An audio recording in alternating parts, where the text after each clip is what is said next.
Liar. Everywhere. On netrootsradio.com.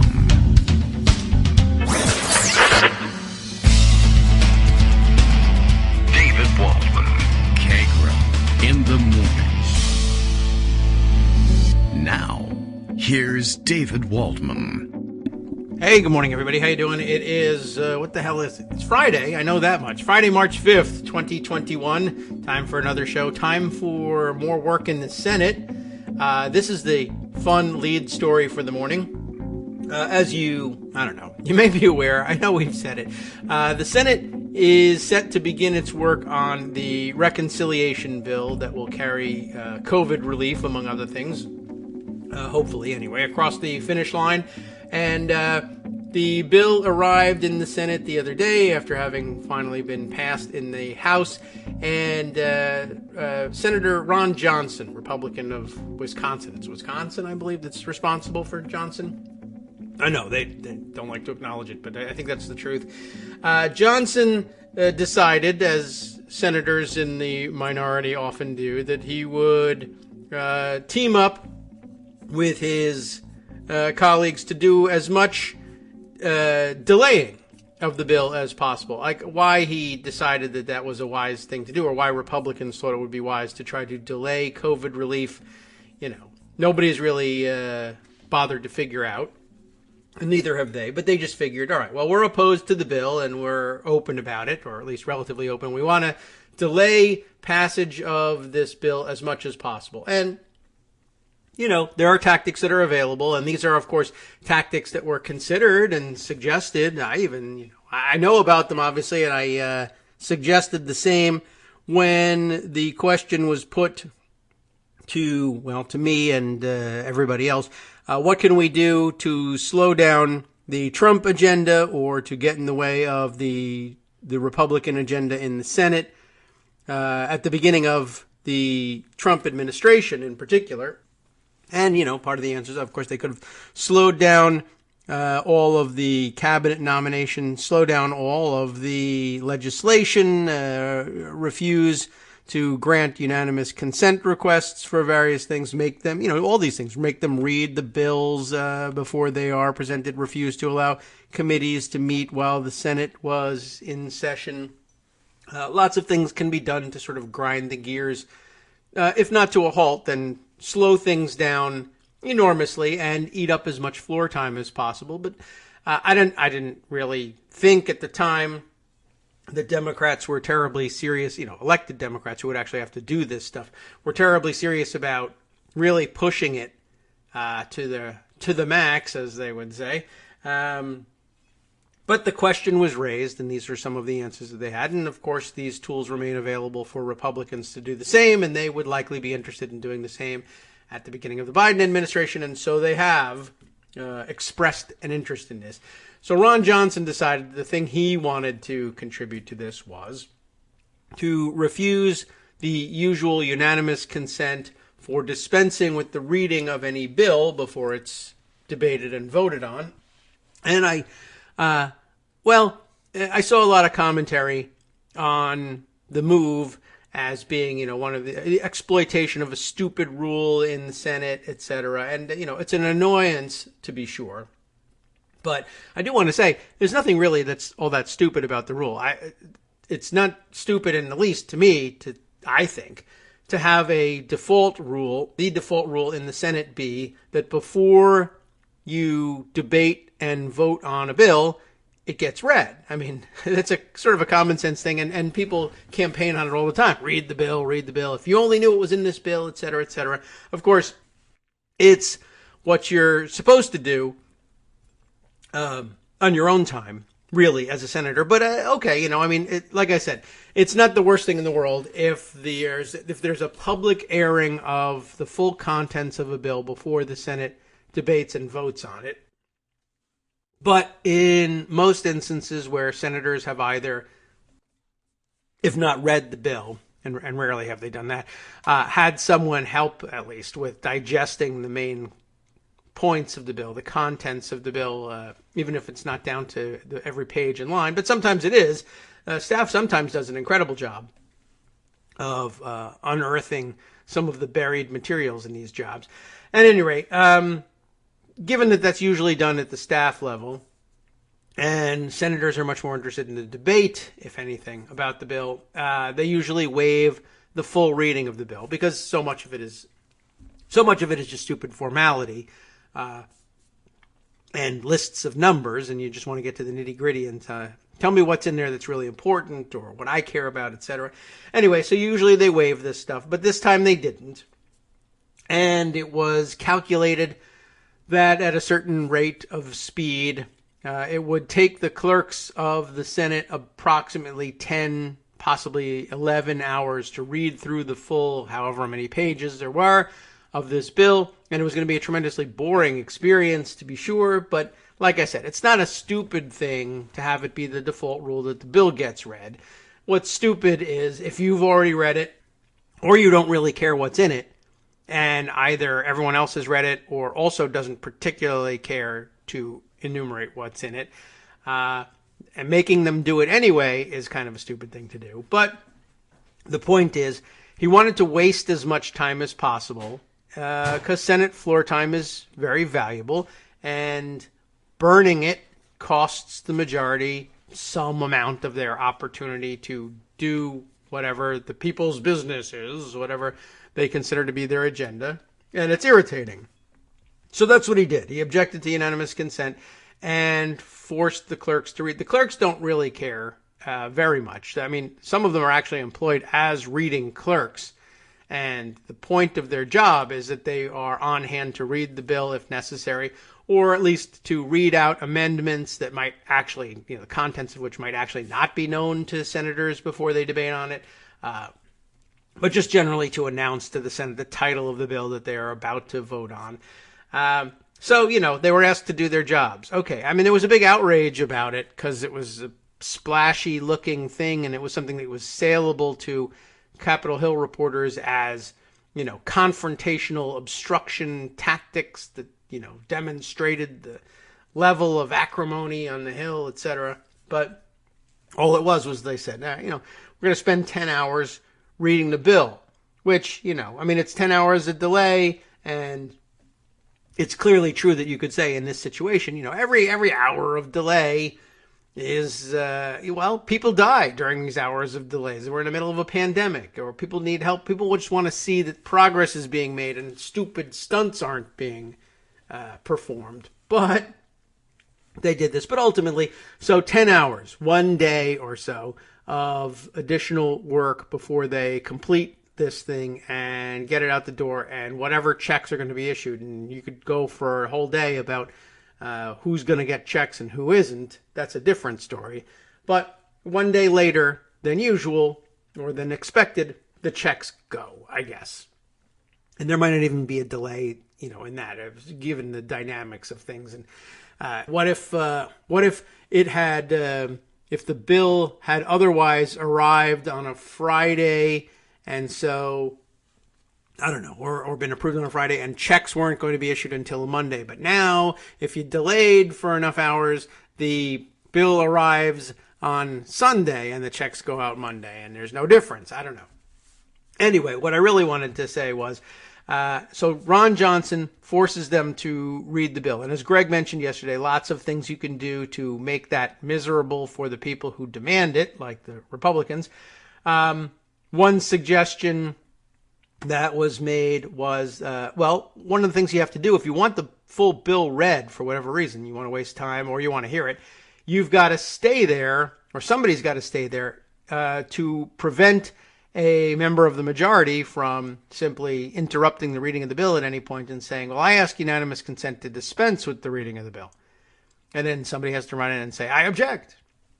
And if you're sleeping on it, or you think I've objected to the unanimous consent request and now they have to read it and I can go home and sleep, and the Senate has to waste 10 hours, or the clerks have to waste 10 hours reading to nobody, that's not the way it works. Somebody's got to stick around and listen.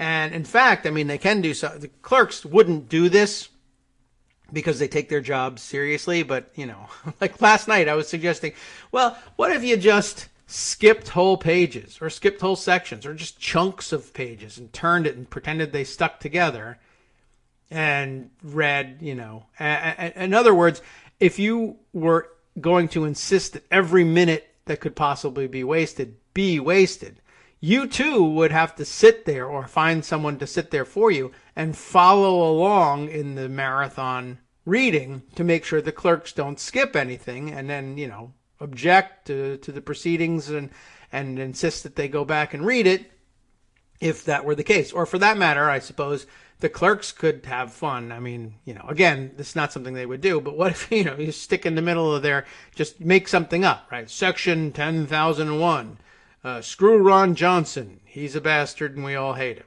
Oh, that's not in the text, right? It's not. Sorry, you caught me. I just wanted to see if you were awake. Well, guess what? After all this setup, I guess Johnson was asleep at the wheel, or whoever was supposed to be covering for him was asleep at the wheel. Senator Chris Van Hollen, I guess, I don't know whether he sat through the whole reading, but he made himself available at the conclusion of the reading. And at the conclusion of the reading, what normally would happen was then debate would begin, or they would say, all right, well, we'll stand in recess until the morning, and then debate will begin at 9 a.m. tomorrow morning. This being a reconciliation bill, it is time limited in its debate by statute. That's what makes it free from the filibuster. It's not like it isn't written that way in the statute. There won't be any filibusters allowed here. It's just that it's time limited and so forth. So therefore, there's no point in attempting cloture. When debate is going to end. You can just let it run out. So like the budget, it is, and by the same statute, time limited in its debate, and of course, open to unlimited amendments, which leads us to the vote-a-rama situation. Again, we just saw it in the budget. It's very frequently followed up by a vote-a-rama on reconciliation as well. What's the vote-a-rama? Just so everybody's memory is refreshed. You have 20 hours to debate the bill and all the amendments to it.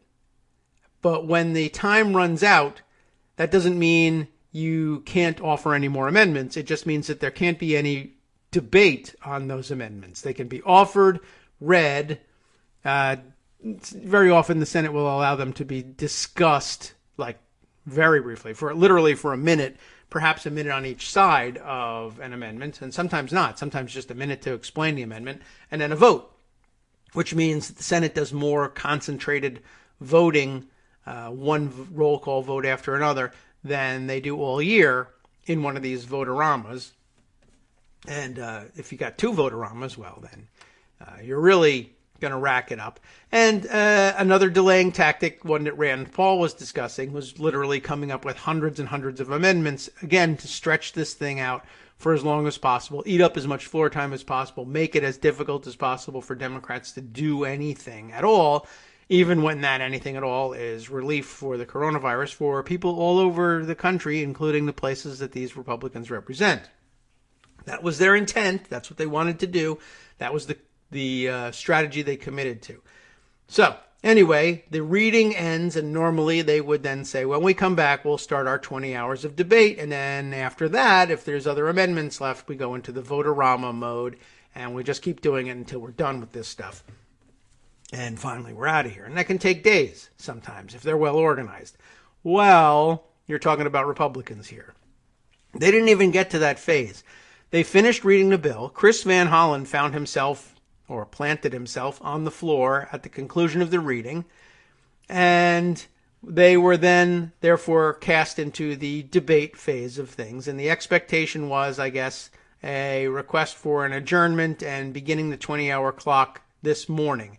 But instead, Van Hollen said, well, okay, I don't see anybody else around here, so I ask unanimous consent that the 20 hours of debate scheduled for tomorrow, to begin tomorrow, be reduced to 3 hours.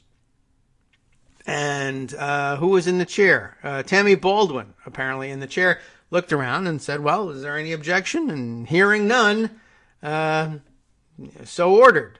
3 hours of debate starting tomorrow. And I think they start at 9 o'clock today. So Ron Johnson with his brilliant procedural tactic, adds 10 hours to the consideration of the reconciliation bill. Chris Van Hollen, realizing that Johnson is asleep somewhere, takes back 17 hours. Every bit of the reading waste is erased, plus an additional 7 hours that Republican senators could have spent talking about nothing or complaining about Dr. Seuss and holding up the wrong book or something like that, all now gone.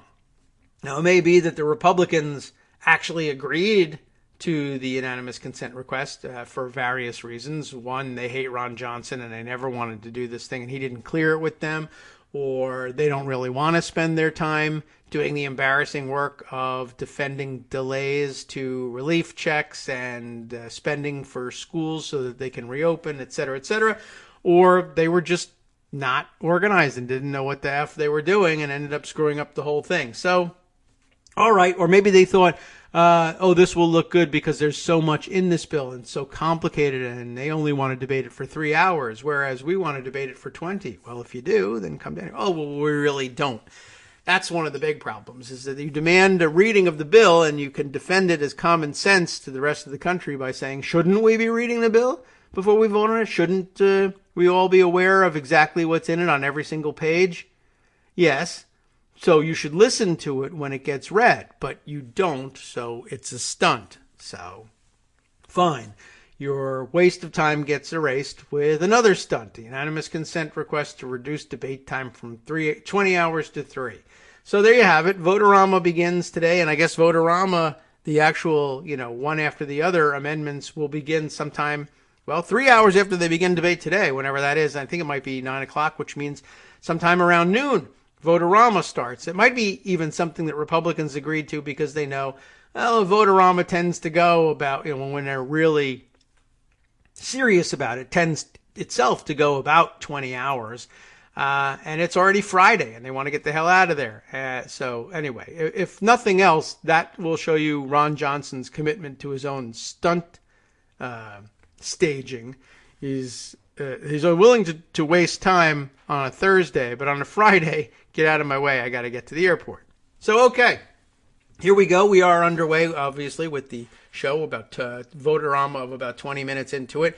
Bill in Portland, Maine has, of course, sent along his morning tweet. I better find out what I might have missed by way of morning assignments. The Kagro in the Morning radio show is live now. Good. That's good. You all heard this. A little poetry here. Oh, say can Kagro X, that's me, see by the dawn's early light, I can so far, or the ramparts he watched, which I did do, something, so is the Capitol still there this morning? Let's find out. True, right. Yesterday was March 4th. There was no Insurrection 2, none that I know of, nothing that was reported. Lots of worry and suspicion, but not much in the way of organization. So I guess it worked out just fine. And I don't know if they're trying to plan a sneak attack while we are Votorama-ing or over the weekend or something like that. But in any way, it seems like everything went relatively smoothly yesterday and we're on to Votorama, and that's that. Okay, so good. We can move on. And what good news that Ron Johnson doesn't know what the hell he's doing. It's really pretty amazing that they let that go. All right. Well, we will see what gets voted on today and whether there's anything interesting Votorama-wise that comes up. Look, some news about Ted Cruz. This is interesting, and I agree with our good friend B-Maz, as we love to call him, and who points out this tweet from Josh Marshall, calling out Josh's tweet for artistry in the wording here, unless Josh borrowed this from the article from the Daily Princetonian. That would be the student paper over at Princeton, or else a very unfortunately named newspaper elsewhere. It could be the municipality of Princeton's daily paper, but I think it is the student paper. Princeton University Debating Society votes to rescind award granted to Ted Cruz, citing years of, and this is the good part, odious gimbusery. So I'd like to know whether that's Josh's words for it or You would think that would be something that the Princetonian staff could come up with on their own, but if they didn't, take a tip from Josh Marshall. Keep that one. Let's see. That's the Princeton Debating Society, the Whig Clio Society, which really, honestly, that's pretty odious gimbusry right there, hanging on to that name. But they vote to rescind the James Madison Award from Senator Ted Cruz, class of 92. Let's see. Anything interesting here? I really just wanted to find out if anybody says odious gimbusry. I don't think so. So credit to Josh for that one. No, I don't think so. By the way, other recipients have included members of this award of both major political parties, including Republicans such as former Secretary of State George Shultz, class of 42, who I think famously had was it him that had the tiger tattooed on his butt, the Princeton tiger? I think so. Also, former Supreme Court Justice Antonin Scalia, look what happened to that guy, as well as Democrats such as former President Jimmy Carter, he's still alive, Scalia isn't, Supreme Court Justice Stephen Breyer, also still alive, and most recently Representative Terry Sewell, class of 86, and now currently Democrat of Alabama. The debate over whether or not to revoke Cruz's award followed his decision to object to the certification of electoral votes in the 2020 election amid a domestic insurrection at the U.S. Capitol that resulted in the deaths of 5 individuals. So it's good grounds for it, I think. The odious gimbusry, I guess, doesn't come into it just yet. In a January 25th statement regarding attempts to revoke Cruz's award, the Society's right-leaning Cliosophic Party rejected the action, claiming it threatens to further divide us at a time when we need unity and healing. It's a debate society. All right, fine. Following the Whig Clio Constitution, the assembly was called following the circulation of a petition launched by Brent Kibbe, class of 21. They still make them like they used to over there at Princeton, I guess, that required the signatures of at least 1/5 of the members. The assembly lasted 90 minutes. The first 45 minutes split evenly between the speeches for and against rescinding. The remaining time was open to any speaker. Undecided gets half the time, really.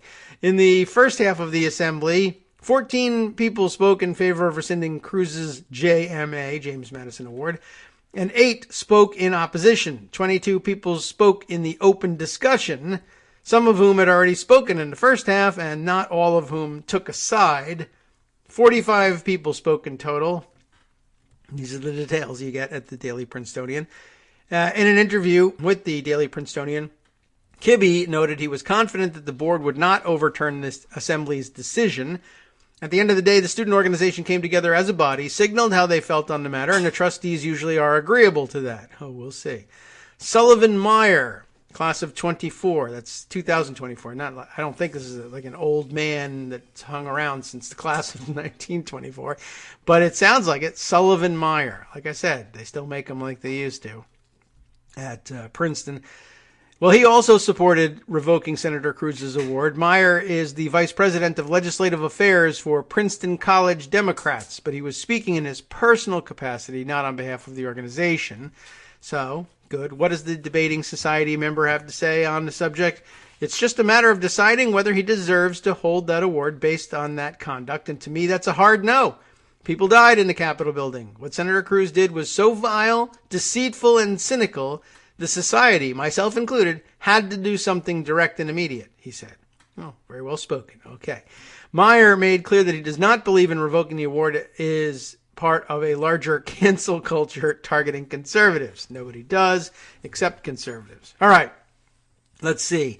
What else have we here? In a text message to the Prince, Matthew Wilson, 24, the Clio Party chair, voiced his displeasure with the results. Okay. I don't know whether that's just a traditional thing that you call the guy the head of the fake party there. I guess the debating society is divided into the, what did they say, Cliosophilic or something like that party? Cliosophic. They added the philic to it. Why not? Probably right, too. Cliosophic party, and I guess then the Whig party and you join them and they're fake and you debate things that are probably real, but pretend you are, I don't know, an elected official or something like that. And debate, I don't know how they work these things. Who cares? Not even at Princeton do they probably really care about that. Okay. Anyway, that's probably all that we can reasonably mine from this thing. No, nobody says odious gimbusry in this retelling of it, so credit there for that one to Josh Marshall. Well done there. All right, well, that was news, sort of. Okay, what other things did we want to get to? There's plenty more, and I was afraid I was going to get into this and end up spending too much time on one of these stories. I do have a prepared segment, a pre-recorded segment from one of our friends and listeners who's been on the air with us before this way, Steve Satig, who tells me that I had to look this one up again. I remembered, didn't he give me directions on the pronunciation of his name at one point? And he did. Well, anyway, this time he has taken up the mantle again on public banking. Just basically as a subject, we've touched on it before, and I think I mentioned earlier in the week when we've read things like David Dayen's writing on postal banking, which is about as close as we've got to anything like public banking in most of the country, but we'll let Steve explain exactly what we mean by that in his segment during the next section of the program. But just basically, we haven't done enough to discuss it lately and raise awareness of it, and there's now a legislative effort on in California to create these public banks, and he wants everybody to know about it and think about doing it perhaps where they live. So we'll roll that segment after our break.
Welcome back now to the Kagro in the Morning Show here on Roots Radio. And for now, we'll make it the Steve Satig Show in the morning, because why not? It's a rather lengthy segment, but I think we've edited it down to, well, I didn't edit it down to manageable size. It came in at just over 13 minutes and ends at just under 13 minutes, but it's ready to roll. It's nice and tight. It's well planned out, argued, and beautifully read as well. And we did a nice, I think, clean-up job, just making sure that Steve sounds his absolute best, as we do with all of your submissions.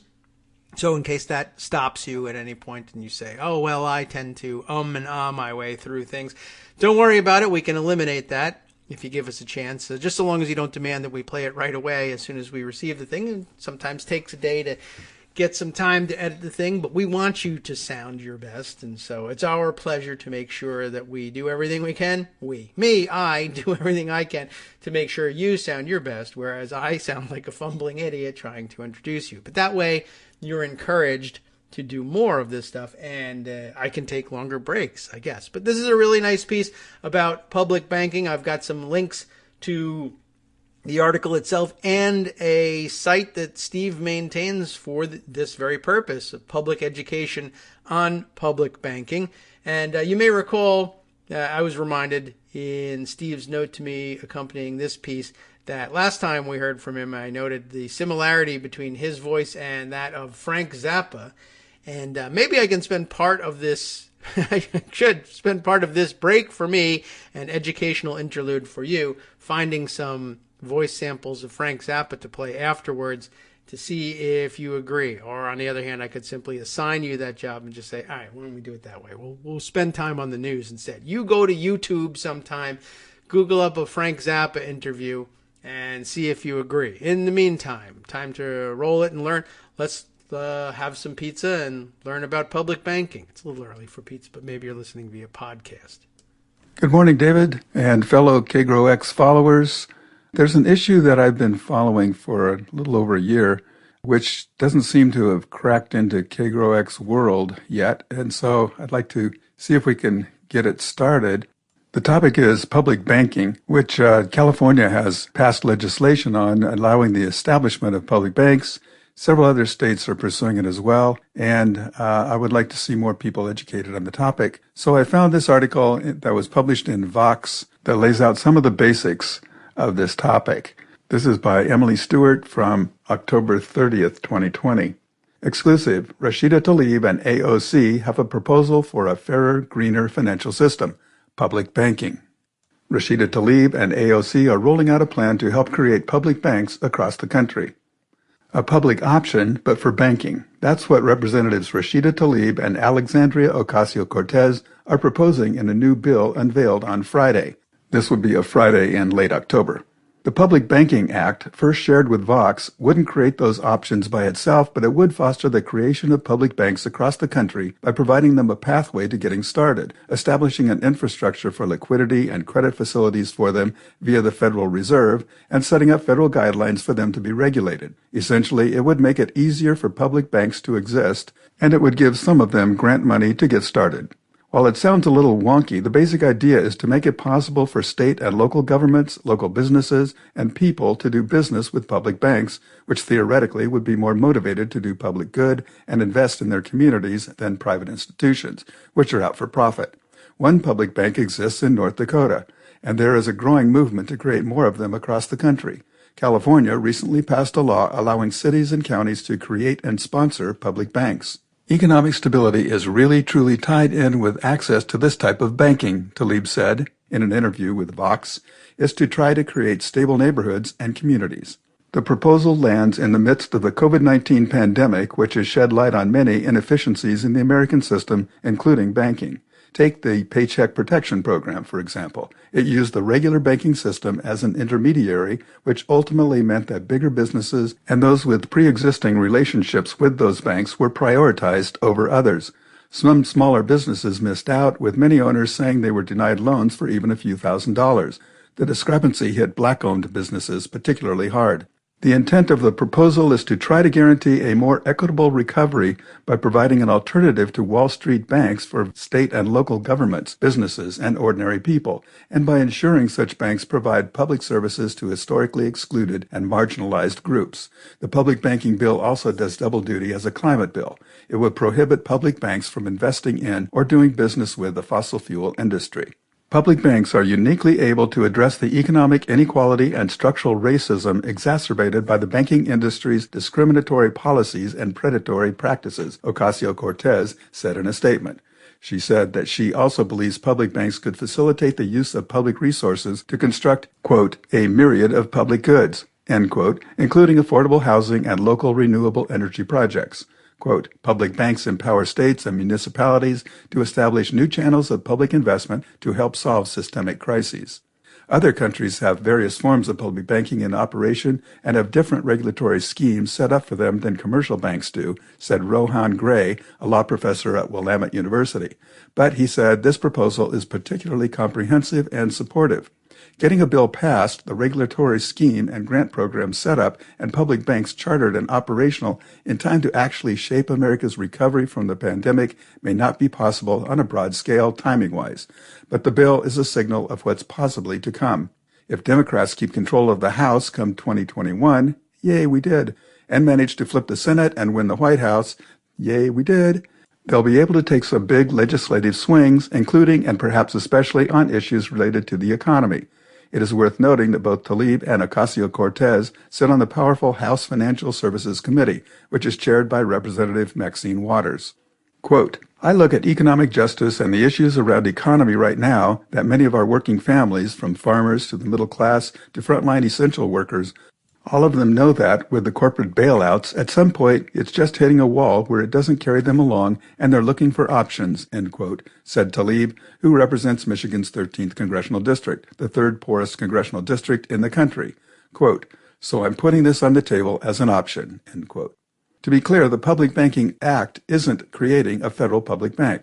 Instead, what it does is encourage and enable the creation of public banks across the U.S. It provides legitimacy to those who are pushing for more public banking, and it also includes regulators as key stakeholders who can support and provide guidance for how those banks should operate. Quote, it's not that tomorrow you're going to see 1,000 of these across the country. It's still going to be a hill-by-hill, city-by-city battle, end quote, Gray said. There is a spectrum of services public banks would offer. Many would be a lot like what commercial banks do, though different public banks would likely have different areas of emphasis. At least at the outset, some banks could serve as depository institutions for state and local governments, meaning those governments would put their money in the local public bank, not J.P. Morgan.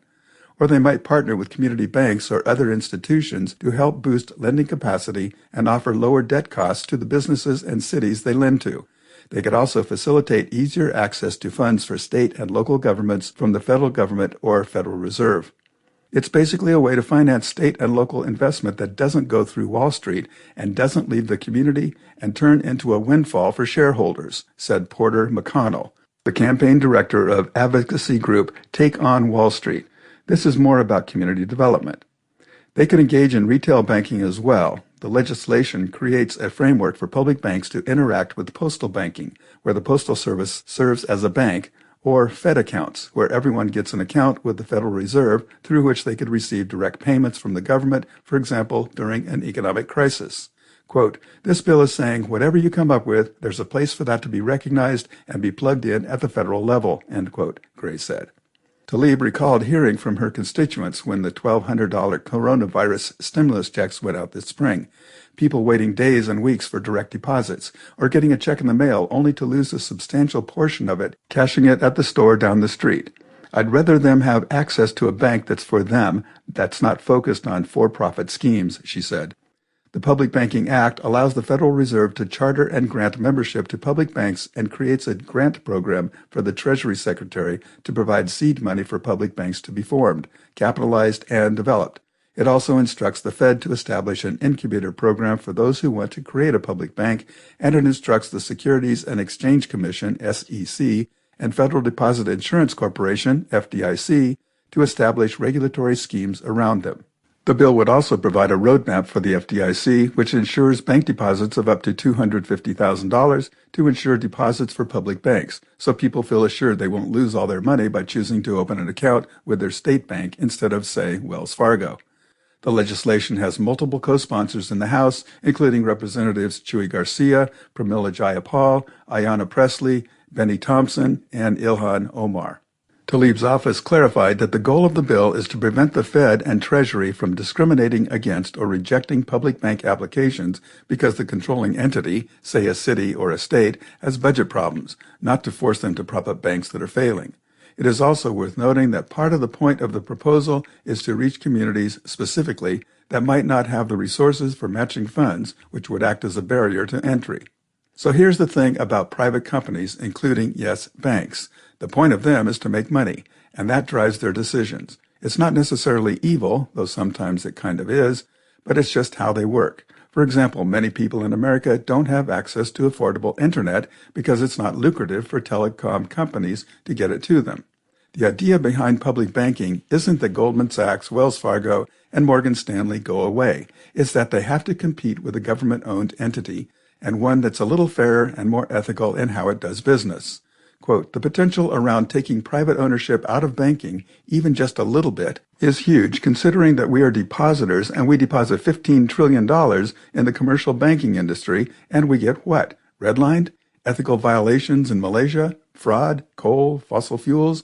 All of these things that are driving us toward catastrophe, said Emma Gutman-Slater, Director of Policy Advocacy and Field Building at the Beneficial State Foundation, a nonprofit focused on making the banking system more equitable.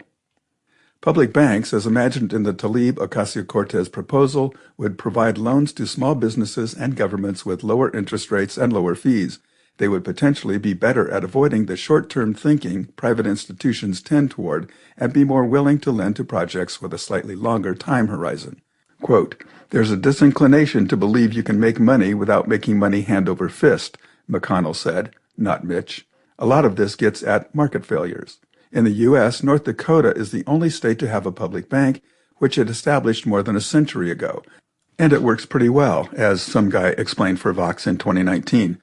The bank, which isn't FDIC insured, initially was supposed to protect the state's farmers, but now it's good for a lot of people. Student loans are facilitated directly with BND, Bank of North Dakota, but other loans, called participation loans, go through a local financial institution, often with BND support. For example, if someone wants to take out a business loan for $20,000 with a local bank, BND would lend half of the money, $10,000, and minimize the risk for that bank. The result, the individual and local bank or credit union are supported by BND through a single transaction. According to a study on public banks, BND had some $2 billion in active participation loans in 2014. BND can grant larger loans at a lower risk, which fosters a healthy financial ecosystem populated by a cluster of small North Dakota banks. The benefits of these loans are kept local, and the banks are protected from risk with BND support. If this bill were to become law, it would open up a lot of doorways in public banking. It would make life a lot easier for those working on forming public banks in California after the state gave the rubber stamp allowing it in late 2019. In New York City, advocates have long been pushing for a public bank that would make equitable investments, foster growth and prosperity in the local community, and be more transparent about where money is going. Beyond the ins and outs of this specific piece of legislation, there is a broader message. Democrats have a lot of ideas, and if they take power come January 2021, yay, we did. There's a lot they can do. The Public Banking Act is meant to complement ideas such as the ABC Act, the Automatic Boost to Communities Act, which Tlaib is supporting, which provides a basic universal income during the COVID pandemic, and also postal banking. And of course, it's linked to the Green New Deal, not only because it would bar public banks from financing things that hurt the environment, but also because the idea is that public banks would play a major role in financing Green New Deal and climate-friendly projects. There's no guarantee moderates will get on board, but there's a plethora of ideas for making the American economy and people's financial lives better. Klein pointed to proposed legislation from Senators Chris Van Hollen and Elizabeth Warren, and Representatives Presley and Garcia proposed in 2019 that would authorize the Fed to build a real-time payment system to get people money safely and fast. How likely some of these proposals are to make it into law is an open question, and much of it hinges on Tuesday's election, which we won, yay. If former Vice President Joe Biden wins the White House and Democrats control both House and Senate come 2021, the talk around these ideas becomes a lot more serious. That's the end of the article. I would encourage people who are interested in pursuing this to visit the website of the Public Banking Institute. That's at publicbankinginstitute.org, where you can learn a lot more about this topic that we will see plenty more of in this upcoming year. Thank you, David. All right, and thank you, Steve. And I'll direct you to not only the website that he referenced, but I believe another website that I have queued up here that I think he maintains himself on the subject and trying to bring public banking to reality following the I wasn't clear on whether the California legislation is already adopted and has been enshrined in law or whether it's working its way through the legislative process, but actually bringing it to reality and creating public banks in California seems to be the aim of all of this. Beyond just the public education, you're actually doing it. So excellent work, and thanks, Steve, for bringing us up to date on the subject. And I guess you can all check out for yourselves. I did take a look around, and there are a lot of YouTube interviews with Frank Zappa that are around. I just can't wait. I'm going to take a look and see. We'll just jump in at random to one of them and see. I think his register may be a little lower, but very similar, I thought. Did we do this last time? I can't even remember. It was right. Birds Derived. Here's derived Frank from a group Zappa. called Love, which was also a big group in LA at the time. There was literally no market for anything with a blues-based influence. Yes, well, we're speaking at a more relaxed pace and a lower register, 70s, conversational as opposed to presenting a paper. But you get the idea? Los Angeles dissipated, so there wasn't really any focus to it. It was just a major record manufacturing center, and anything that you could stick on a record that would seems pretty sell. Similar to me, and I guess I better stop before we run into copyright issues or anything like that. Okay, interesting. There's probably more to it than just that, and better interviews perhaps to make the comparison with, but I have a feeling we might have done this last time anyway. So, okay, I couldn't help but roll a little bit of it for now. Let's see. I wanted to circle back on, I guess because we're in the middle of this Senate debate, it's still relevant. Joe Manchin. I had mentioned that he had, I guess, tried to explain himself, or people had tried to profile him and figure out what he was all about, and that there just didn't really seem to be any internal logic to what he was talking about. And that might have been unfair because I only looked at snippets of this thing. But I think the snippet that I was thinking of appears in this longer piece in the Charleston Gazette-Mail, dated February 27th, so weekend, I guess, last weekend, and running under the title of Manchin, There's a Moment Here for Bipartisanship, Purpose.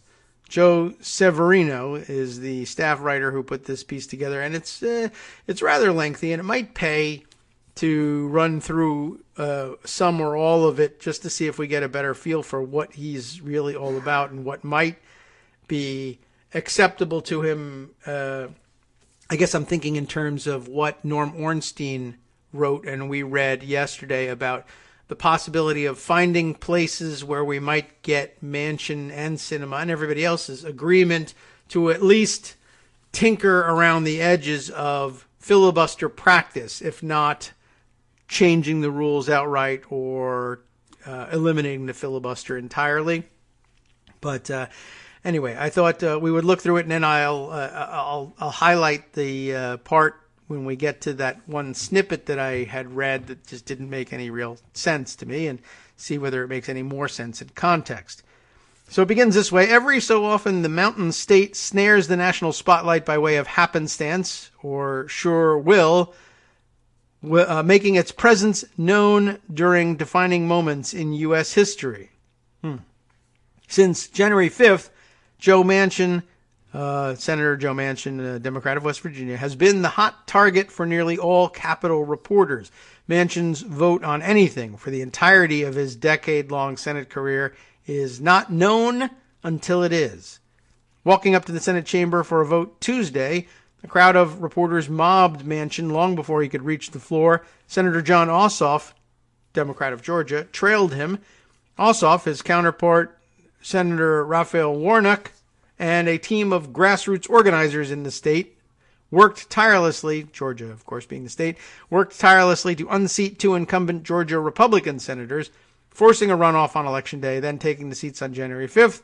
Their victories ensured a deadlocked Senate until 2023. But Ossoff was the forgotten man in Manchin's moment. As reporters queried West Virginia's senior senator, a lone reporter questioned Ossoff. Georgia's 15 seconds were over. It is West Virginia's turn again. In 1960, then presidential candidate John F. Kennedy, raised Catholic, threw his energies into an all-out effort to win the Democratic primary in 95% Protestant West Virginia. It figured to be a losing battle. Born into wealth, privilege, and political power in the Northeast, Kennedy came to West Virginia and left changed by the rampant poverty he witnessed in the southern coal fields. The kindness and grit of the state's people left a lasting mark on the young senator and shaped the president he would become. His campaign secured the primary win, buying votes with the candidate's charm, a determined ground team, and alleged five-figure cash handouts to county party bosses. Okay. Kennedy knocked his Democratic opponent out of the primary the day after winning West Virginia. 4 decades later, Republican presidential nominee George W. Bush broke the Democratic stronghold in West Virginia, pivotal in his 271 to 266 electoral college victory. Had Democrat Al Gore captured West Virginia and its 5 electoral votes, it wouldn't have mattered whether those hanging chads gave him Florida. He would have been president. From a tiny, struggling state that sometimes looms large, Manchin is the man with the keys. President Joe Biden and other powerful Democrats need West Virginia's 73-year-old senator to swing the split upper chamber their way. But Manchin votes as he marches, to his own beat. He describes not a moment of power, but one of opportunity. The country is plagued by pain. The number of Americans killed by COVID-19 roughly matches the number killed in World War II, Korea, and Vietnam combined. True, we've pointed that out in the past. Drastic disparities and divisions are there for all to see, he said. If the 117th Congress does not do its job, this moment in history will be missed and the country will continue its never-ending nightmare. That's the window. That's it. 2 years. That's all we've got, he said. And I think that part is right. Biden is the right man at the right time to bring the country together, Manchin said. Nonetheless, the senator is the constant thorn in the administration's side. That, he said, is about bipartisanship, a trait he holds close. That's very interesting because, of course, I think Biden's the right man for the job, the right place, right time, et cetera, et cetera. I'm in the same party, but I'll be a thorn in his side because I believe in bipartisanship. Now, I can't deliver bipartisanship because I'm from the same party as the president. But if I make an annoyance of myself and hold the door open for other annoying people from the other party, then we can have bipartisanship. But that just doesn't make any sense. You can't provide it. You could try to bring Republicans into the fold, but it's not working. But it's nice that you keep trying and everything. But I mean, you're a Democrat. You can't deliver bipartisanship. You just can't, by definition. But all right, let's continue on. How does he mean it? He holds it close. He objects to his fellow Democrats' strategy of using its majority in both chambers in the presidency to pass priorities through budget reconciliation, which takes only a simple majority. The path forward should be together, Manchin said, with members of Congress pledging to serve those most ignored. But, he said, that message is not getting through. There's a moment here. I try to explain it to them, and you get all this bull about power and this and that, he said. I have watched power destroy people, good people, because they abused it. Power does not concern him, Manchin said, but for the next 2 years, he'll have a great deal of it. Yay, so no wonder it doesn't concern him. I'll have all of it, so it doesn't concern me. If you realize the moment that you're in, can I do some good with this? Can I use it to the best advantage to help people understand what rural America, what Appalachia is like? Why West Virginians have felt like they've been left behind. If I can use it for that, then hell yeah, I'm going to use it. Except I don't really actually believe him here, because if you can use it, but Republicans won't join you in using it, who cares? I mean, that's the part I don't understand. Will I do some good? What does he say here? If you realize the moment that you're in, can I do some good with this? Can I use it to the best advantage to help people understand what rural America, Appalachia, and West Virginia is like, why they felt they've been left behind? Sure, you can. Well, what if Republicans won't help you do it? Well, then I can't. But you can. You can. All by yourself and just Democrats. It can be done. And if you insist that it include Republicans, it won't be done because they don't want to do it. So Can you do some good with this? Yes. Will you only allow yourself to do that good if a Republican will do it with you? If so, then you're just not doing what you said you were going to do. Can you do good with this? Yes, then do it. No, I need someone else to come along with me to help take the credit, or things that I want to do are not good unless a Republican helps me do it. I just don't get it. I don't get it. And he's sitting there on the other side of this whole thing saying, well, I don't understand you. I don't understand why you don't want to bring Republicans along with us. I do.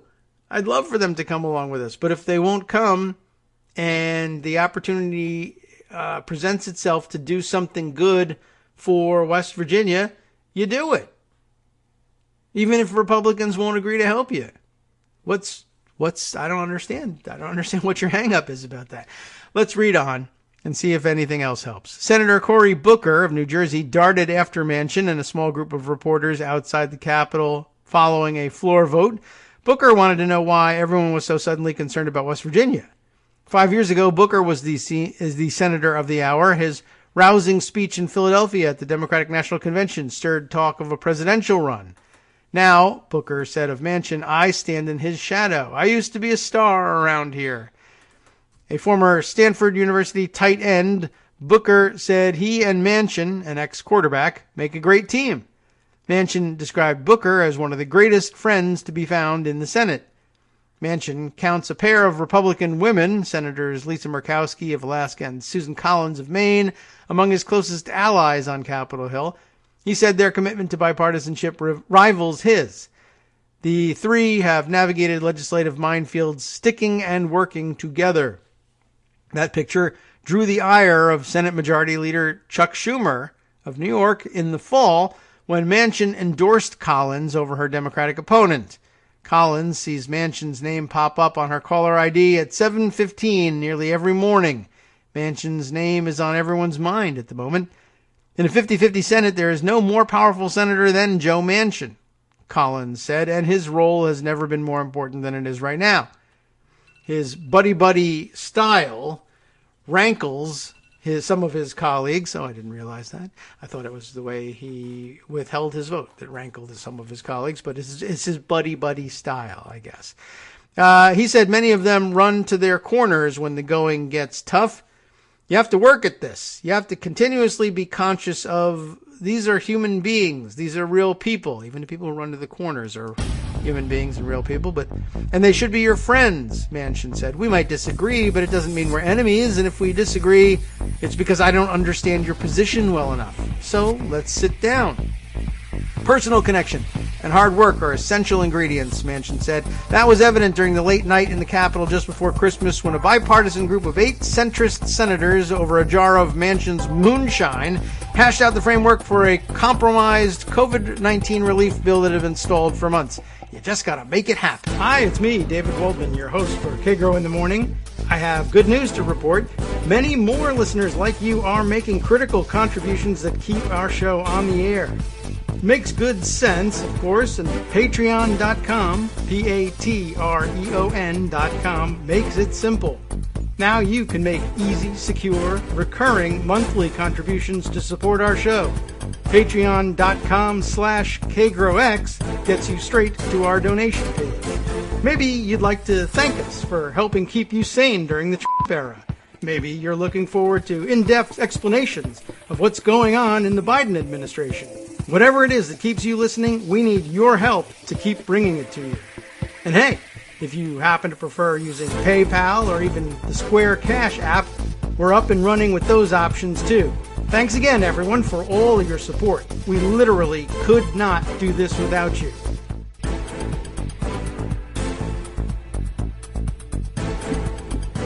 All right, welcome back now to the Kagro in the Morning Show here on Netroots Radio. So let's continue on with a little more of the reading here. That we go less about Manchin himself and more about background in West Virginia and what it's like, and that's of some interest. We haven't paid enough attention, I'm sure, to West Virginia. What we've got here, let's see. Few places more vividly display America's problems than does West Virginia. Resources steadily have been drained, and its people have been an afterthought since the state was born out of the Civil War, Manchin said, pledging its allegiance to the Union in June of 1863 and breaking off ties to the slave state of Virginia. Wealthy corporation owners from the Northeast flocked to the hills of West Virginia, discovering its vast reserves of natural resources. The story has followed the same script since. Companies buy rural land here, tap laborers to work dangerous jobs, pay them well for a generation or two, and then skip town. The cycle repeated endlessly until the jobs seemed to leave for good. Painkillers replaced them. Like much of Appalachia, West Virginia was flooded with millions of highly addictive pain pills, at first to mitigate chronic health conditions for miners, discarded by employers. Later, the pills fueled corporate greed and a drug epidemic still raging in the state with the highest rate of fatal overdoses in the country. The gilded homes and rich neighborhoods that line wealthy northeastern communities, from which the Kennedys and other families hailed, are products of the wealth and resources built off the backs of West Virginians. These are the sins of the country's past, evident today, Manchin said. We never had that wealth in our state. Of course, you do have your share of coal billionaires who continue to exploit the state. Today, the only billionaire in West Virginia is its two-term governor, Jim Justice, a coal company owner and son of a coal company owner as well. Manchin said by the time West Virginia started taxing its natural resources, coal, oil, gas, timber, limestone, and more, it was too late. In 1953, Progressive Governor William Casey Marland was the first to try and pass a severance tax on those resources. That drew extreme opposition from coal companies, newspaper editorial boards, and politicians bankrolled by the corporations. Marland's plan was so soundly defeated, it was later dubbed Governor Marland's political suicide. 3 decades passed before a severance tax was considered again. In the mid-1940s, more than 115,000 workers were needed to mine coal. By the time Kennedy arrived to campaign in West Virginia in 1960, mining jobs had dropped to 43,000. In 2019, the industry employed fewer than 15,000 people here. The state remains a harsh reminder of what happens when the country forgets its most vulnerable. So, how do you make up for the sins of the past, Manchin said? You just don't repeat them. Okay, and so tell me why that makes you a deficit hawk now. Not really sure. Well, let's see. Next section here entitled What We Deserve and How to Get There. Let's find out what his plans are. How to get immediate relief to struggling Americans has been the most pressing question for Manchin since January 5th. Really, why start at January 5th? I mean, you've been in the Senate for, what did they say, 20? And now, is it 20 years? I don't know. Decade long, maybe 10 years. West Virginia's been pretty poor that whole time, and I'm sure he's been concentrating on that since before January 5th. It's just a dumb sentence. Personal relief checks, unemployment, student debt, and rent cancellation and the minimum wage have been common topics floated by Capitol reporters, while emotional pleas for help are heard in West Virginia state and nationwide. The Reverend William Barber II, co-chairman of the Poor People's Campaign, an organization that has put shoes to pavement in Charleston, has pressured Manchin in his own backyard to support a $15 per hour minimum wage. Barber and other national figures have targeted Manchin and Senator Kyrsten Sinema of Arizona for being holdouts on Biden's call for the wage hike to be included in the next COVID-19 relief bill. That's what they're working on now. Manchin and Sinema are the most moderate Democrats in the Senate. Both have opposed the wage increase. In a private meeting on February 18th with Barber and the Poor People's Campaign, Manchin reiterated his support for a more moderate wage increase from the current $7.25 to $11 an hour. We're not interested in compromise, Barber said afterward. The $15 is a compromise. True, if you're aiming for 25, as we heard thrown out the other day, right? For almost an entirely rural state, Manchin said that won't work. His concerns mirror those cited by others, pointing to a report produced by the nonpartisan Congressional Budget Office, which found that a phase-in of a $15 minimum wage by 2025 would lift some 900,000 people from poverty, but put 1.4 million out of work. At $11 an hour, a worker would bring in $22,000 a year, just above the federal government's poverty threshold for a family of 3. Manchin favors phasing in that wage starting at the end of next year until 2024. After that, the minimum wage would be indexed, increasing with inflation rather than by legislation. National debt is another worry of Manchin's. Every morning, an aide texts Manchin how much the national debt has grown since the previous morning. Thanks, he replies, because that's so super important. Okay. Democrats have accused Republicans over the years of only making the debt an issue in attempts to torpedo Democratic presidencies and priorities. But Manchin is a Democrat, and he's making it an issue. For what, though? I don't know, but okay. Trillions of dollars have flowed into the economy, keeping it in shape to come roaring back when the pandemic is over, Manchin said. But the debt swelled to its highest level since World War II by the time former President Donald Trump left office. Congress must meet the moment, Manchin said. Members must support major bipartisan infrastructure spending immediately to emerge from the pandemic with opportunities for regional economic development, or these communities will again be left behind. Spending must be painstakingly targeted to those in need, or communities and the country might never rebound, Manchin said. Okay. He cites the Rural Electrification Act, passed by Congress in 1936.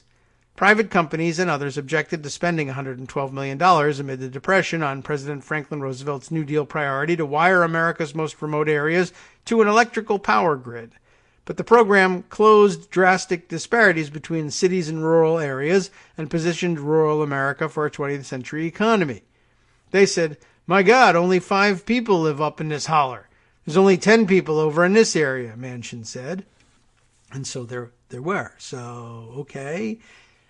Broadband warrants FDR-style intervention, without which education, employment, health, income, and opportunity disparities will widen, Manchin said. Congress and the Federal Communications Commission have historically approached the issue the wrong way, he said. The plan?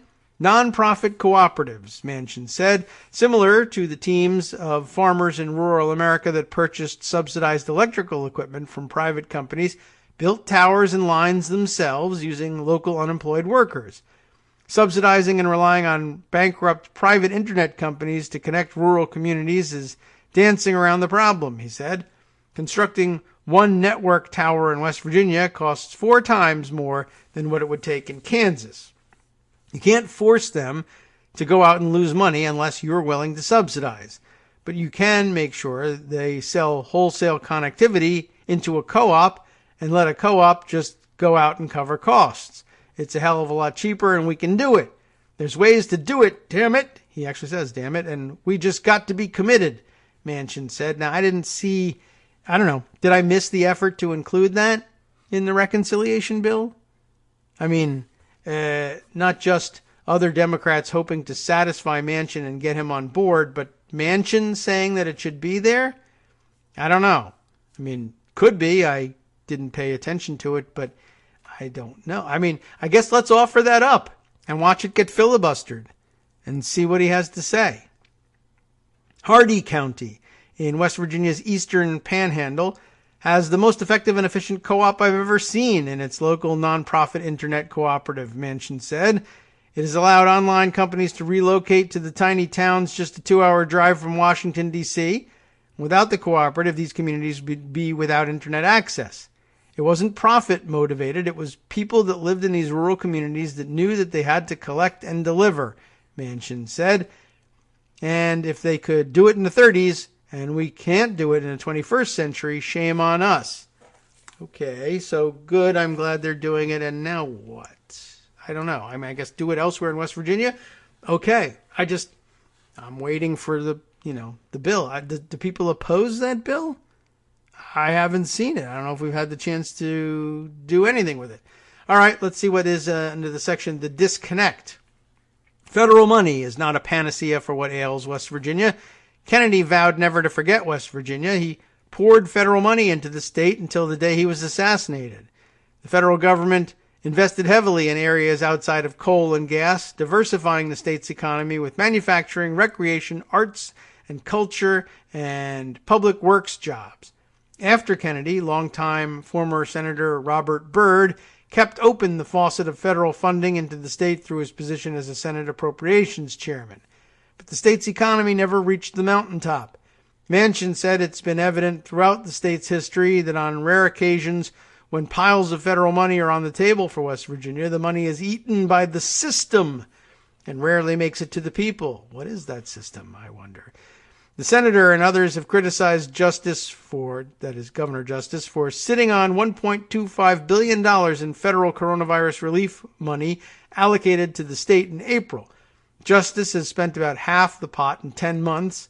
During his campaign for re-election last fall and since, he has used much of the money backfilling the state's unemployment trust fund in a bid to avoid tax increases or spending cuts.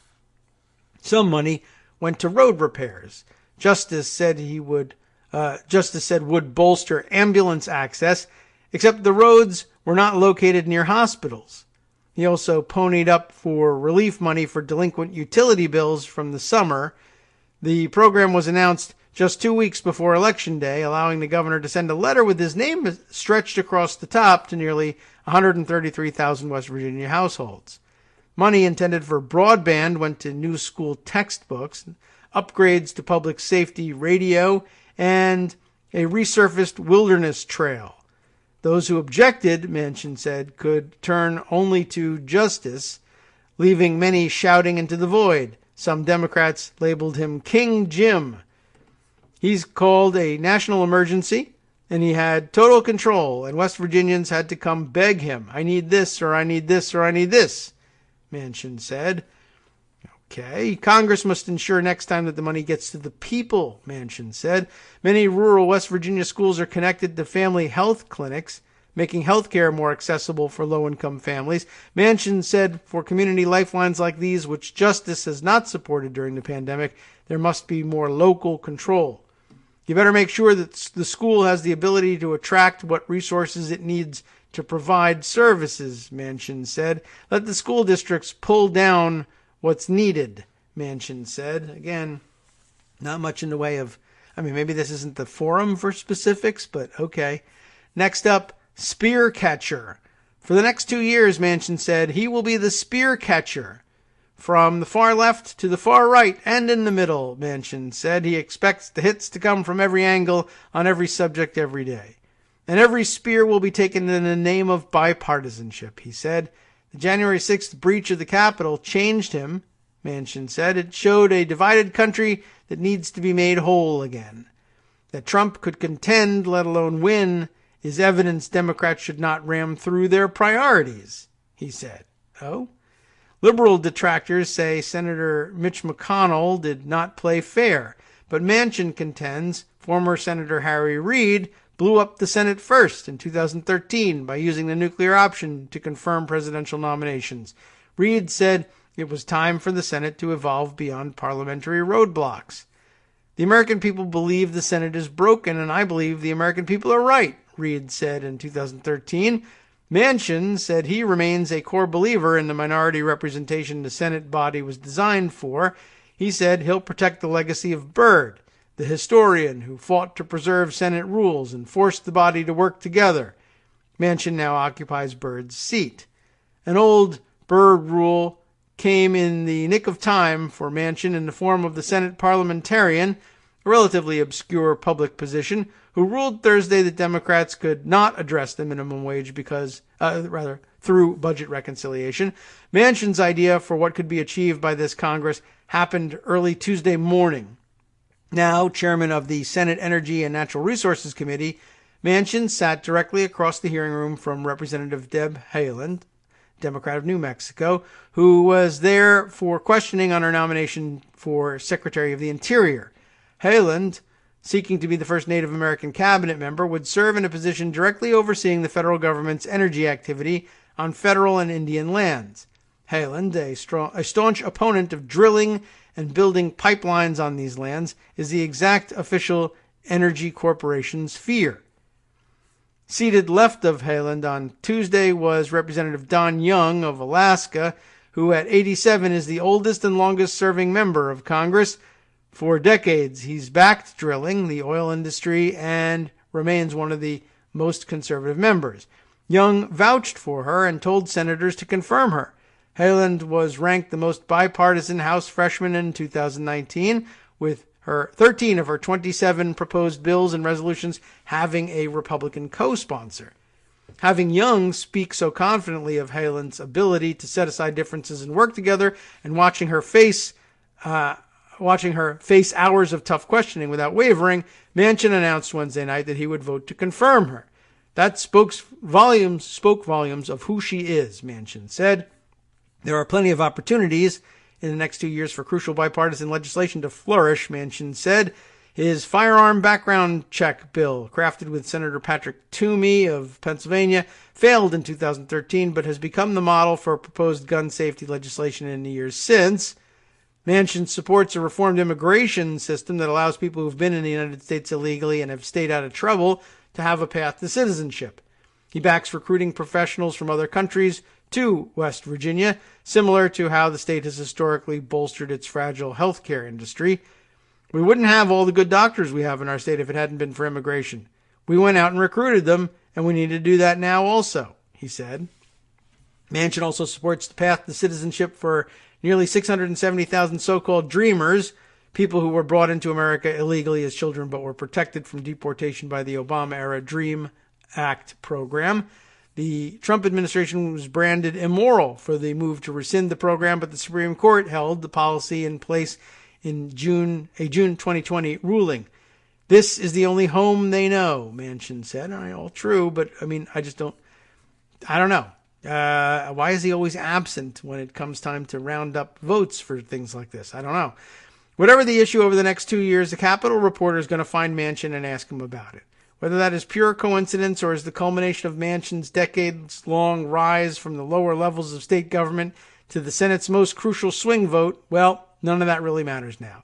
What matters is rebuilding a battered country and struggling state, Manchin said, and for that to happen, some of his 534 colleagues in the Capitol are going to have to join forces with him. If you can't change your mind, he said, you can't change anything. That is an amazing quote to end with, given that he was asked if there was anything that could make him change his mind about the filibuster, and he said, Jesus Christ, what part of never don't you understand? Or something to that effect. Well, I don't know. I guess I learned a little bit about where Manchin is mentally. I learned that we're probably not going to be able to reach him. I don't know. I have hope that, I guess the only approach that there is, I think, is to go through what Norm Ornstein suggested, saying, let's advance some of these legislative priorities that Manchin says he's got. He now chairs a committee that he can move these bills with. I don't object to any of these legislative priorities for West Virginia, I don't think.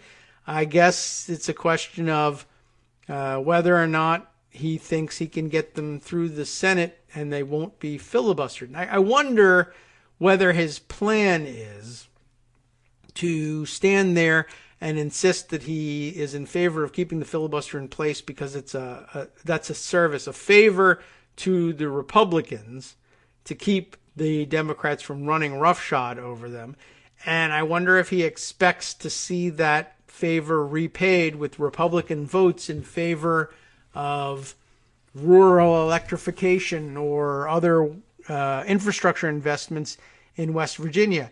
And, if Republicans were smart about it, they would provide those votes so that he would become convinced that it was only through his continued opposition to Democratic efforts to reform or eliminate the filibuster that he was able to force compromise. He'll say that retaining the filibuster was what required this compromise, and that Republicans agreed to meet him in the middle on his very valuable rural electrification program because they realized blah, blah, blah, yada, yada, something bipartisan, blah, blah, blah, when in fact it was, well, we have really enjoyed watching you put the shiv in Democratic policy priorities other than your own.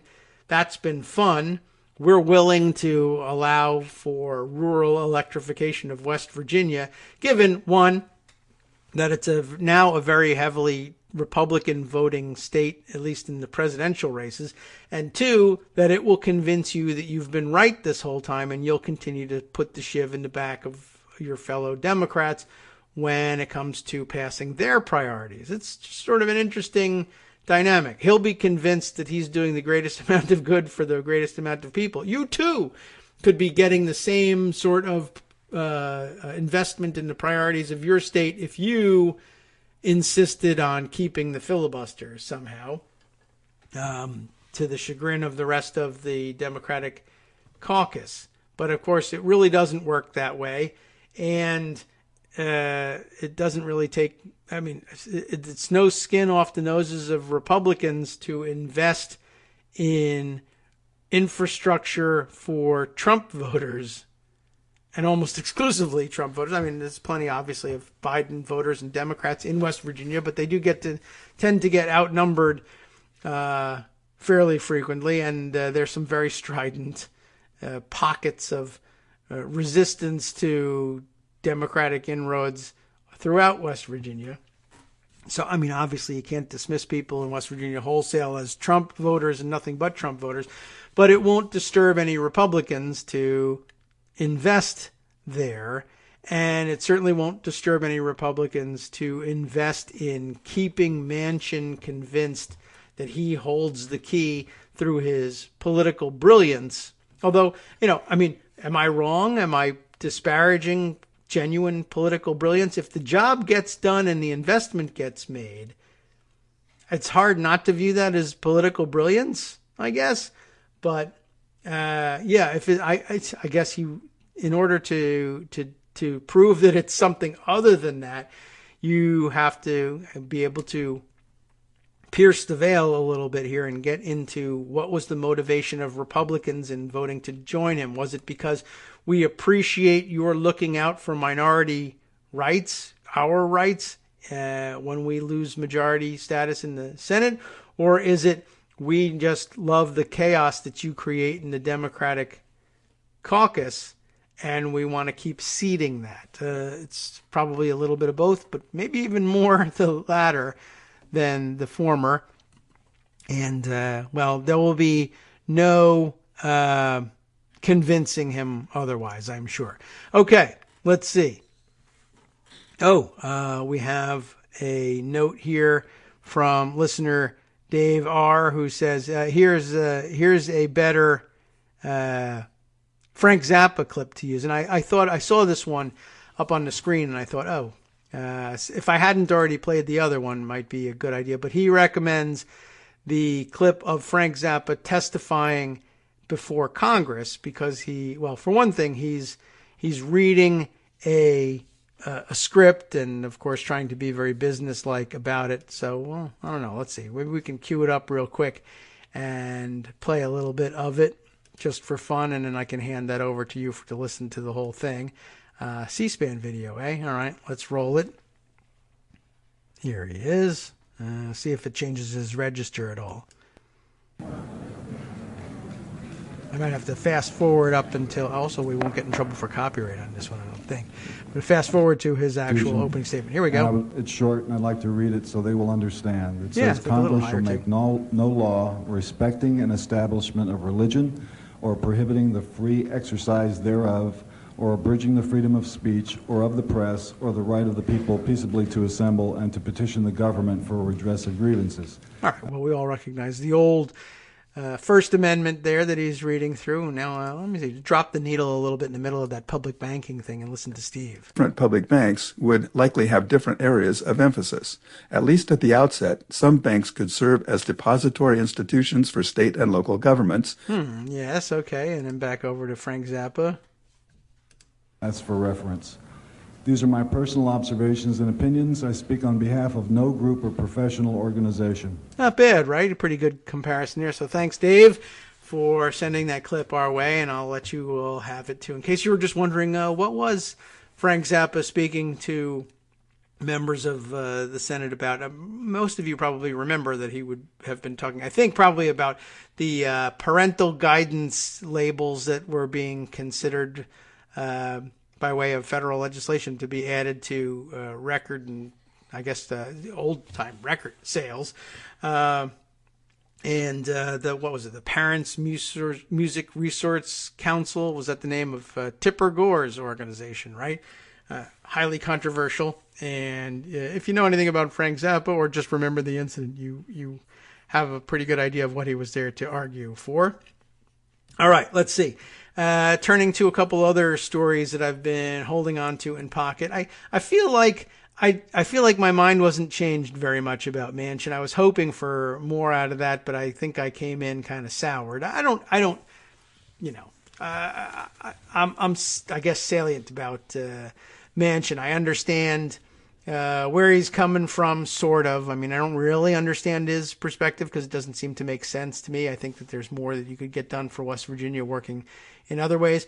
But I don't think it necessarily means, I don't know how much he benefits in his quest and his priorities for West Virginia by agreeing to eliminate the filibuster. I mean, I think this is what puts him at the center of power, although he does, mention that people get ruined by power all the time. But I think he's perfectly happy to sit in the middle here and be able to use his leverage for something. It's just I don't see him using it for delivering on his legislative priorities very often. But for a fairly significant portion of his service in the Senate, he's been in the minority where there really wasn't much to do. But then again, if he's insistent that the filibuster exists to back up minority rights and give the minority in the Senate some political power, where has that power been in terms of bringing home major projects for West Virginia under under Manchin's guidance? I haven't seen a whole lot of it happening, but maybe he's looking for one big payoff here. We'll see whether he ever gets it. Okay, we got one more segment left to go and a couple other wacky stories to get to.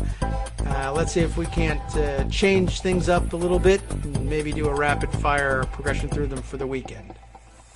Hi everybody, it's me, David. Let's change things up from the old fundraising pitch for just a minute and talk instead about how you can be a part of our show. If you've got a smartphone or any other electronic recording device, why not sit down and record a segment for us? Read us an important article and give us your take. Read one of your own original essays, or even just give us your commentary on something you'd like to share that's important to you. Then send the file to me at kagrox@gmail.com and I'll try and work it into the show. Short segments, a few minutes in length, are easiest to fit in. And of course, I can't always guarantee that I'll be able to play everything, but if you've ever shouted at your radio or TV about something you wish was being covered, here's your chance to change that. Make the show your own. Send your submissions to me at kagrox@gmail.com.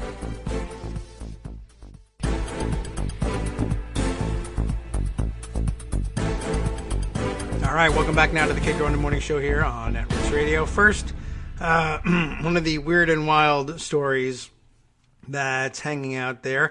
Let's see, I've seen a write-up about it afterwards. See if I can't find that one. But first, I saw some weird and wacky tweets about this, and this is really difficult to understand exactly what's going on here in this story. Is this the one I saw? Yes. I saw, let's grab this, the first tweet I saw it from Garrett Graff, a reporter and writer all over the place, had his bylines everywhere, but where is he currently? I don't know how to describe where he, journalist and the director of, what is this? Aspen Cybersecurity. That tells me next to nothing, but okay, he's a blue check sort of person, and here's what we got. Garrett just is basically confused as I am, and here's the write-up. It's linked in here. Wait, what? From Punchbowl News, the new newsletter, I don't know, what is it, like Axios, former Axios people.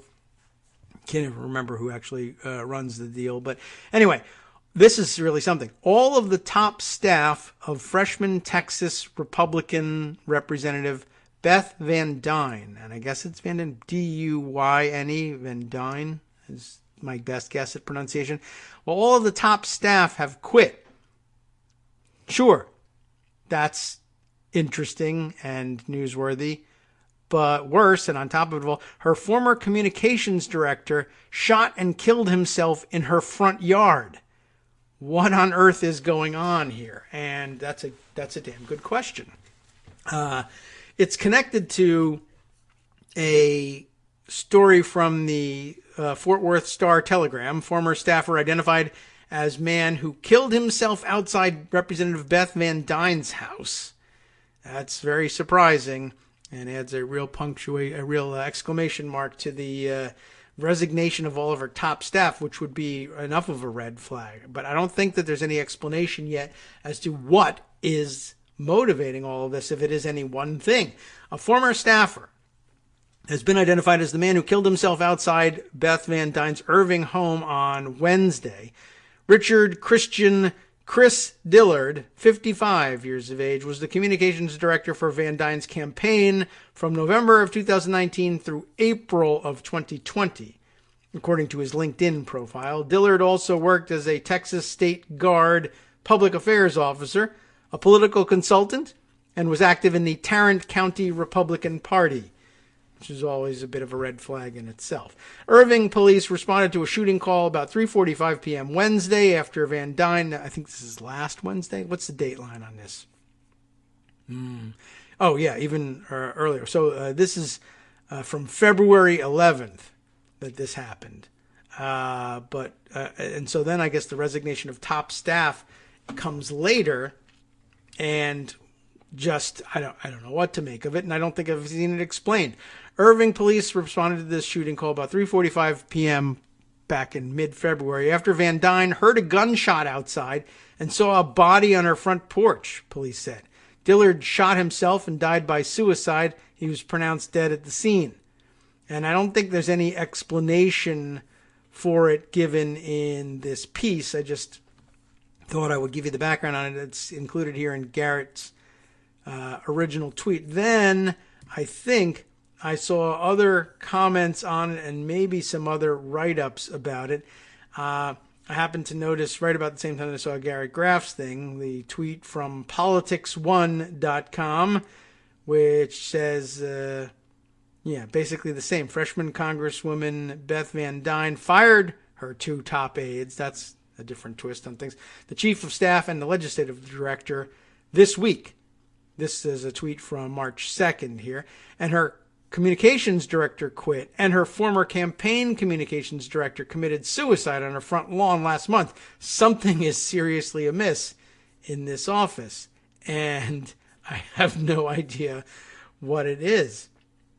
And I'm not certain whether there's any explanation for it. I do think I had an article that I saw come by about it that I tucked away here, but no, this is the one about from the Star-Telegram from before. But I mean, I don't know if anybody has adequately explained this thing. And I have since seen, I think, Van Dyne once or twice just sitting on the House floor, perched behind Marjorie Taylor Greene when she was making her stupid objections and making her motions to adjourn. And like, I was just curious about it after having heard this news. Is she like afraid to go back to her office, or is there no one there? So what's the point of sitting there anyway? I don't know. No explanation that I have seen since, although maybe I ought to just put her name into the Google machine here and see if there's any news on her. So was it Beth Van Dyne? And then we'll see what's in the news about her and see if there's any further development on this. I've got congratulations here. Top hit on this one for Raw Story. So we'll risk the pop-up ads and see what they've got over there. Top staffers for newly elected GOP House member leave 3 weeks after former aide dies by suicide, according to this report. But that doesn't add anything to it. Is there any indication of what might be going on here in this piece. According to Punchbowl, there was that. She's lost her chief of staff, communications director, legislative director, and she's only been in Congress for 57 days, plus the suicide on top of it all, or underlying it all, perhaps. The report adds Van Dyne fired Chief of Staff Brendan Belair and Legislative Director Erica Barker. Van Dyne's spokeswoman Amanda Gonzalez-Thompson also quit last week.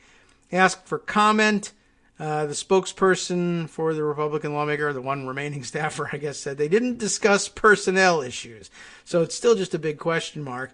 But I don't know. I'll just throw her name out there and say that's wild, and maybe we should have an eye on this person for I don't know what could possibly be coming in the future. But if more strange happenings begin to crop up, I don't know what to tell you. We'll just have to keep an eye on her, and I guess then we won't all be terribly surprised when things go to hell there for one reason or another. All right, Rebecca Romans shares this story, two stories with us. Oh, all right, 3. Shall we run through them all? We might as well just name them one after the other. First, her question, who would pay $49 million to live next to Pervalago? The answer, of course, is a pervert, or a lago, I guess. But this story from... TheRealDeal.com. I don't think that's real estate newspaper down in Miami. Trump lists beachfront mansion next to Mar-a-Lago for $49 million. It doesn't say anybody's bought it, just says they've listed it. So he might just be looking to raise cash for various activities, or I don't know, maybe he'll sell it to one of his kids.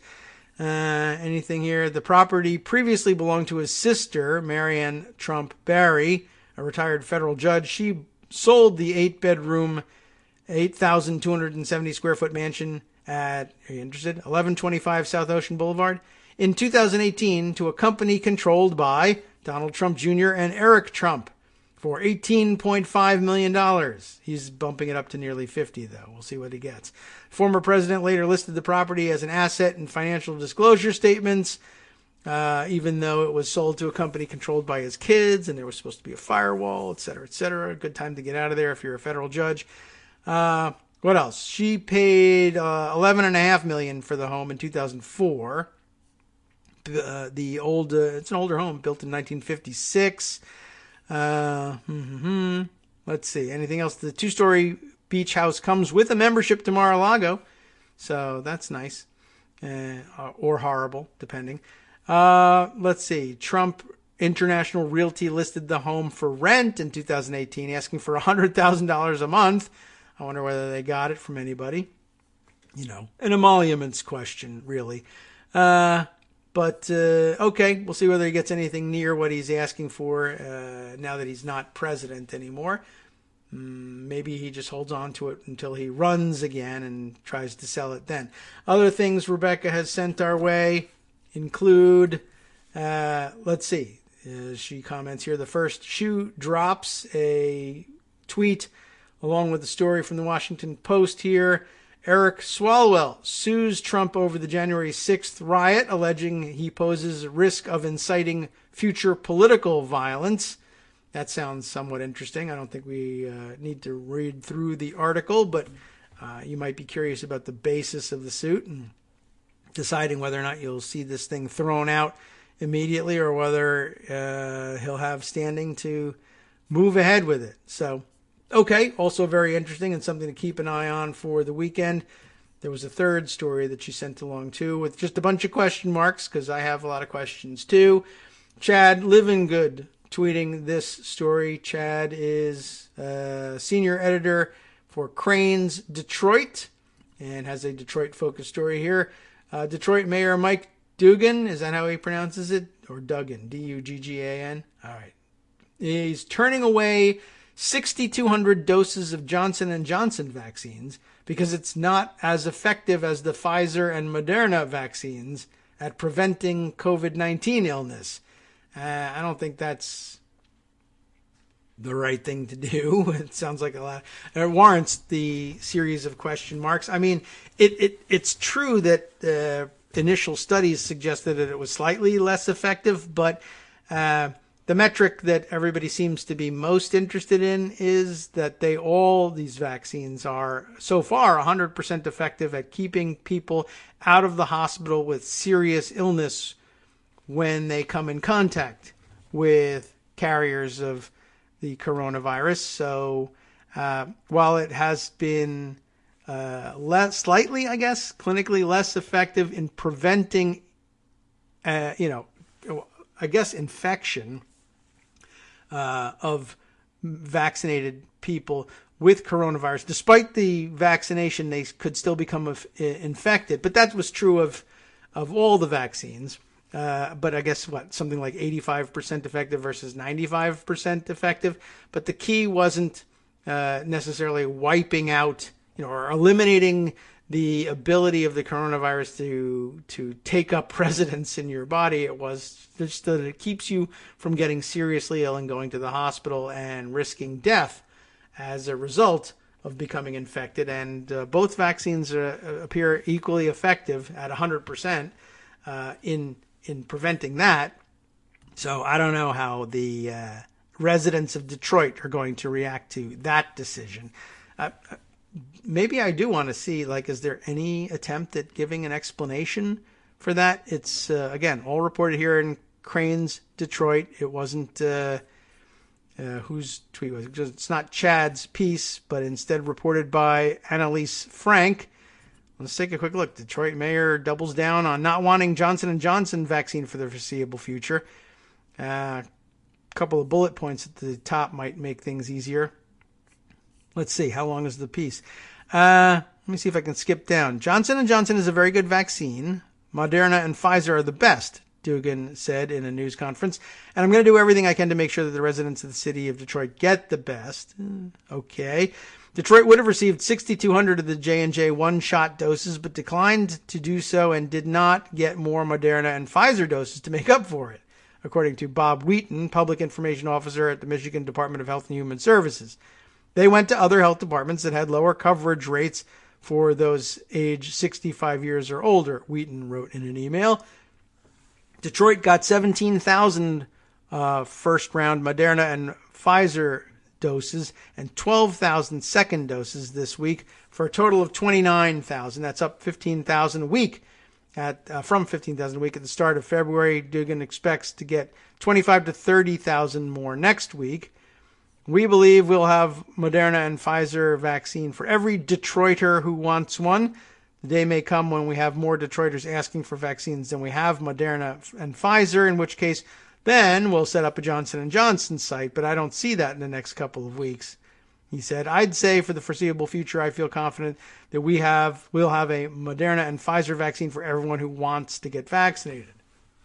I guess that's somewhat defensible, but it seems to me you could take the J&J, I guess, and open it up to those under whatever age target you might have set. 65 looks like it might be where they were going, and let younger people get vaccinated if they want that. But I don't know. I just can't believe that there are not people who would say, I'll take it.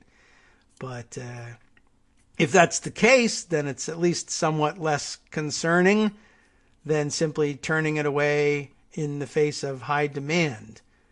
Whatever. Okay. Other stories hanging around that deserve some discussion. This one, a little more late breaking here, but important in Politico.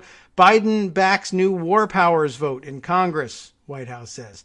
Subheader here reading, facing a bipartisan push to sunset decades-old authorizations, the president will pursue a narrow and specific framework to rein in open-ended conflicts. Sounds like a good idea. Brian Bender and Andrew Desiderio reporting this one for Politico just this morning. Biden intends to work with Congress to repeal the war authorizations that have underpinned U.S. military operations across the globe for the past 2 decades and negotiate a new one that reins in the open-ended nature of America's foreign wars, the White House said on Friday. In a statement to Politico, Press Secretary Jen Psaki said the president wants to ensure that the authorizations for the use of military force currently on the books are replaced with a narrow and specific framework that will ensure we can protect Americans from terrorist threats while ending the Forever Wars. The olive branch to Capitol Hill marks the first time as president that Biden has publicly endorsed jettisoning resolutions passed by Congress a generation ago that have been used to justify military operations in places few envisioned at the time. The AUMFs include one passed after September 11th and another passed in the fall of 2002 ahead of the U.S.-led invasion of Iraq in 2003. It comes just 2 days after a bipartisan group of senators led by Tim Kaine of Virginia and Todd Young of Indiana introduced a bill to repeal the 2002 authorization for the use of military force, and one passed in 1991 ahead of the first Iraq War. Might be time to clean up the books on that one. Senators proposed the measure amid bipartisan anger over Biden's decision to launch retaliatory airstrikes against Iran-backed militia groups in Syria last week without first seeking congressional approval. The operation frustrated many of Biden's allies on the Hill and renewed longstanding concerns among Democrats and Republicans alike that Congress has abdicated its constitutional role in declaring war and authorizing military operations. All right, so well worth keeping an eye on. I think we'll jump out of the story at this point, but share it with you if you want to read it in full. A couple other items of importance still hiding behind less than transparent labeling in pocket here, but let's see what we can't pull out of this one here. Oh yeah, what was this one about? I have to remind myself of what some of these are about. Oh yes, this was an interesting tidbit, given that we started at the beginning of the show noting that, okay, no insurrection yesterday on March 4th. Travis View here, a QAnon watcher of some kind, noting this: all QAnon influencers that I have seen dismissed the absurd claims that today was, he tweeted yesterday, but March 4th, that Trump will be inaugurated president again. So QAnon influencers playing that down. But despite that, I have seen messages like this, which he includes here, circulating in the QAnon community, which offers the typical fantasies of imminent revolution. Let's see what's being circulated. It looks like maybe a Facebook posting. Starting today, this thing reads, Thursday, March 4th, there could be FBI/CIA-enabled false flag violence in D.C. that would be blamed on Trump supporters and QAnon followers, same as they did with the Capitol riots by Antifa and BLM false flag. So still sticking to the story that it was Antifa and others responsible for January 6th and not them. That's how they're ducking responsibility, and I guess ducking the usual false prophecy accusations. Well, we didn't say there was going to be a revolution that was going to install Trump on the 6th. We disclaim that entirely. What else is here? On Friday, the military will take over the MSM. Okay. So, well, we don't predict that there'll be another insurrection on Thursday. Oh, no. It's clear that isn't going to happen. We're not crazy. But since you're addicted to our predictions, Friday, the military will take over the mainstream media. Well, that's today, and it hasn't happened, but the day is young. So be ready for some real news for a change. If the internet and TV goes down, expect to get your info via your cell phones on the EBS, Emergency Broadcasting System, I guess. Rumors say we may hear the restored republic announced and that Trump won the election by a landslide. So not much of a distancing from the old conspiracy theory. They're just moving it from Thursday to Friday. Also, the return to the gold standard and a new currency, along with a new banking system under the QFS blockchain system. Sure. SWIFT is gone and CIPS takes the place. I don't know what they're talking about. Your money will be safe. Don't worry about that. And ledger transfers from one bank to another will be instant and free of any fees to move funds. That's the biggest and dumbest conspiracy theory I ever heard, that billions, trillions of dollars will be transferred from one financial institution to another, and there will be no fees. That's amazing. When the angry left supporters learn that Trump is in fact in charge, expect riots. So stay at home and off the streets until this is over. The military will clean it all up fast this time. Expect a period of a couple weeks of disclosure starting now, 3/4/2021, which they write as 3/4/2Q21. Get it? Wink, wink. The scamdemic is now over.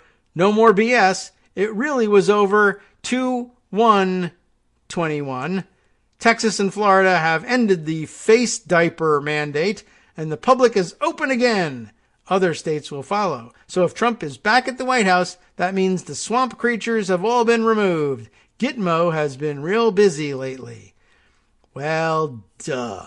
That's pretty much all I can say about that. But because you were wondering whether QAnon weirdos have given up, saying, this is the 100th time that there was going to be a revolution and it didn't happen, so I'm done with it. No, they didn't even move it like a week to offer some sense of anticipation. They just moved it to today, and I don't know. So now they're busy, and I guess they'll have to move it to Saturday at some point tonight. All right, let's see. Other interesting news. I guess I'll float this one just so that Greg has something to read over the weekend. HuffPost, I think, has got this piece, although it's sending me via Apple News now, and that's kind of annoying. So let's just jump out of that. It's not happening right away. But I thought it was in HuffPost, but maybe it's in something else. But anyway, the title of the article, I will wait for it to load later and put it in the roundup. How to know if you're an interrupter or a cooperative overlapper. Are you just merely an interrupter? Well, we can look into that over the weekend.